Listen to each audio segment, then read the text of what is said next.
Oh yeah, that's what I wanted to do. Well, do it again.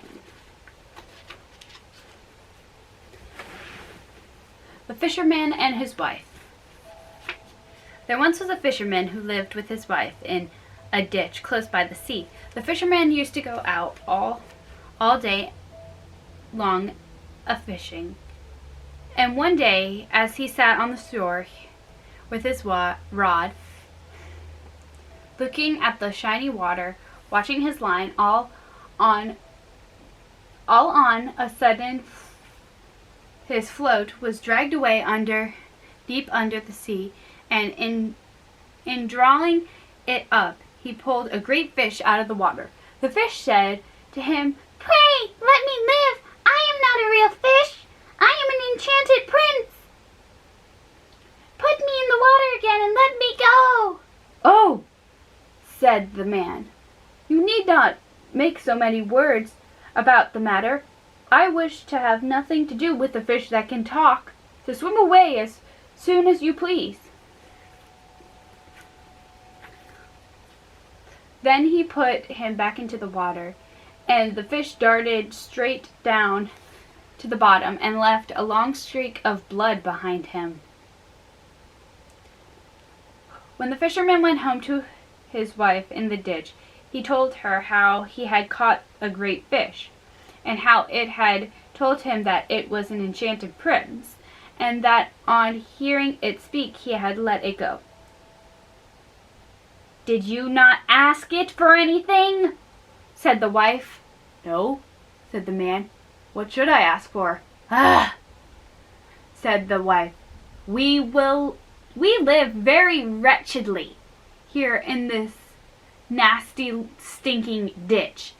Do go back and tell the fish we want a little cottage." The fisherman did not much like the business, however. He went to the sea, and when he came there, the water looked all yellow and green. And he stood at the water's edge and said, "O man of the sea, come listen to me, for Alice, my wife, the plague of my life, hath sent me to beg a boon of thee." Then the fish came swimming to him and said, Well, what does she want?" "Ah," answered the fisherman, "my wife says that when I had caught you, I ought to have asked you for something before I let you go again. She does not like living any longer in the ditch and wants a little cottage." "Go home then," said the fish. "She is in the cottage already." So the man went home and saw his wife standing at the door of the cottage. Come in," she said. Is not this much better than a ditch?" And there was a parlor and a bedchamber and a kitchen, and behind the cottage there was a little garden with all sorts of flowers and fruits, and a courtyard full of ducks and chickens. "Ah," said the fisherman, "how happily we shall live. We will try to do so at least," said his wife. Everything went right for a week or two, and then the Dame Alice said, "Husband, there is not room enough in this cottage. The courtyard and the garden are a great deal too small. I should like to have a large stone castle to live in. So go to the fish again and tell him to give us a castle." "Wife," said the fisherman, "I do not like to go to him again, for perhaps he will be angry. We ought to be content with this cottage." "Nonsense," said the wife. "He will do it very willingly. Go along and try." The fisherman went, but his heart was very heavy, and when he came to the sea, it looked very blue and gloomy, though it was quite calm, and he went close to it and said, "O man of the sea, come listen to me, for Alice my wife, the plague of my life, hath sent me to beg a boon of thee." "Well, what does she want now?" said the fish. "Ah," said the man very sorrowfully. "My wife wants to live in a stone castle." "Go home then," said the fish. "She is standing at the door of it already." So away went the fisherman and found his wife standing before a great castle. "See," said she, "is this not grand?" With that they went into the castle together and found a great many servants there, and the rooms all richly furnished and full of golden chairs and tables, and behind the castle was a garden and a wood half a mile long, full of sheep and goats and hares and deer, and in the courtyard were stables and cow houses.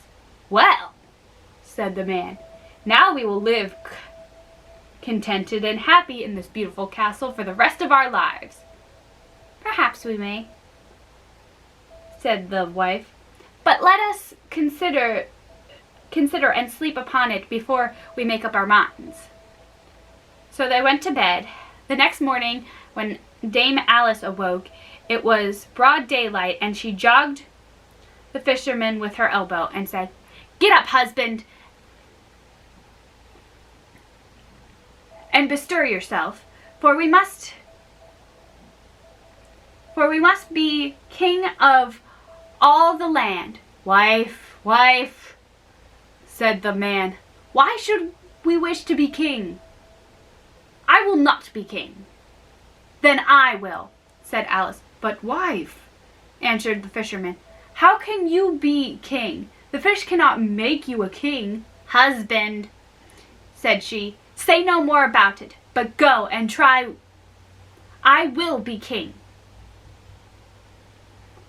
So the man went away, quite sorrowful to think about his wife should be a king.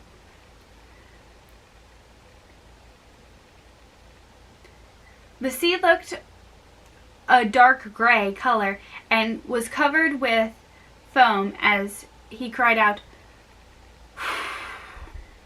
"O man of the sea, come listen to me, for Alice my wife, the plague of my life, hath sent me to beg a boon of thee." Well, what would she have now?" said the fish. "Alas," said the man, "my wife wants to be king." "Go home," said the fish. "She is already king."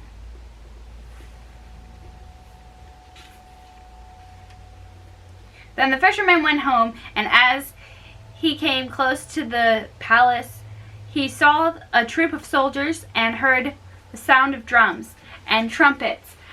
And when he entered in, he saw his wife sitting on a high throne of gold and diamonds, and with a golden crown upon her head. And on each side of her stood 6 beautiful maidens, each a head taller than the other. "Well, wife," said the fisherman, "are you king?" "Yes," she said, "I am king." And when he had looked at her for a long time, he said, "Ah, wife, what a fine thing it is to be king. Now we shall never have anything more to wish for." "I don't know how that may be," said she. "Never is a long time. I am king, 'tis true, but I begin to tire of it, and I think I should like to be emperor." "Alas, wife, why should you wish to be emperor?"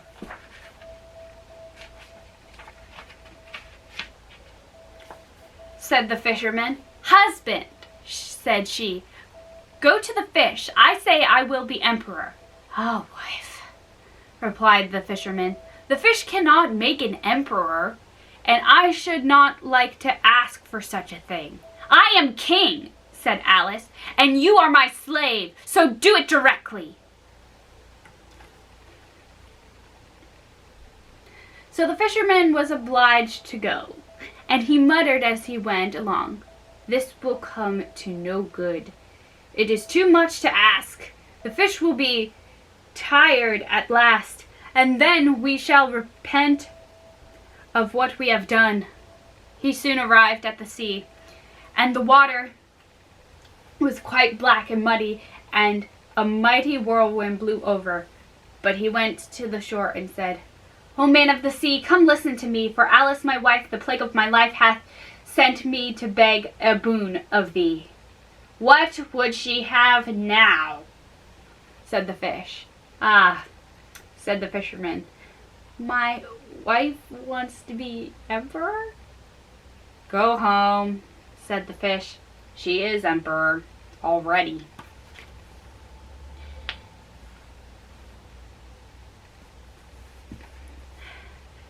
So he went home again, and as he came near to his wife, sitting on a very lofty throne made of solid gold, with a great crown on her head, full 2 yards high, and on each side of her stood her guards and attendants in a row, each one smaller than the other, from the tallest giant down to the littlest dwarf, no bigger than my finger.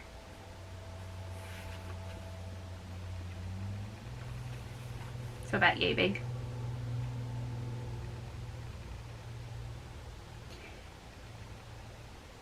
And before she stood princes and dukes and earls, and the fisherman went up to her and said, "Wife, you are emperor."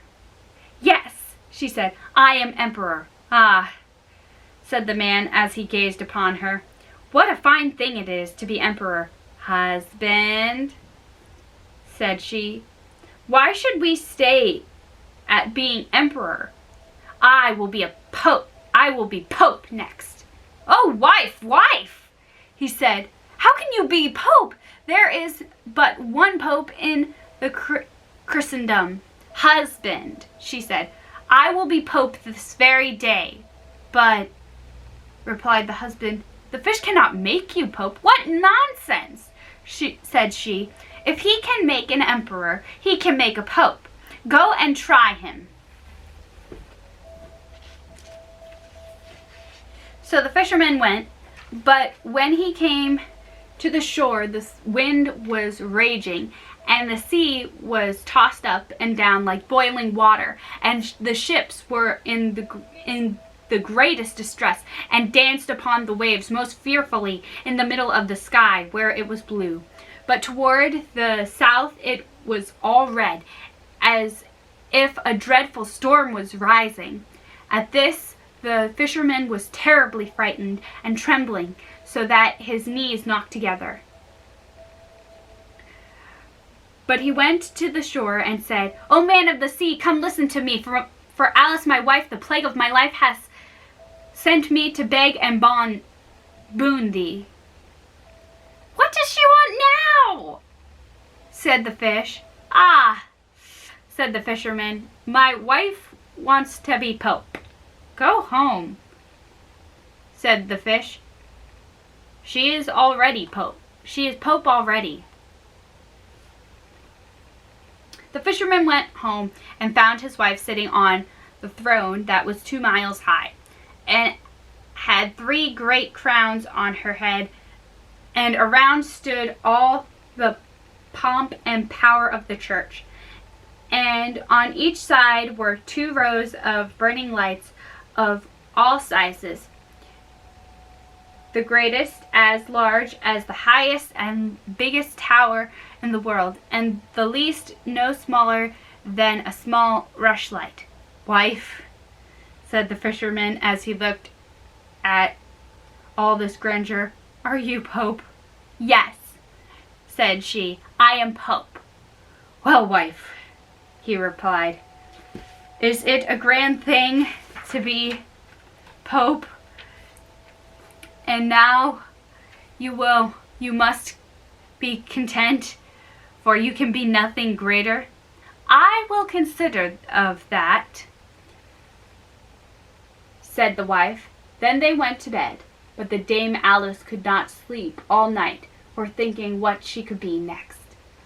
The last morning came, and the sun rose.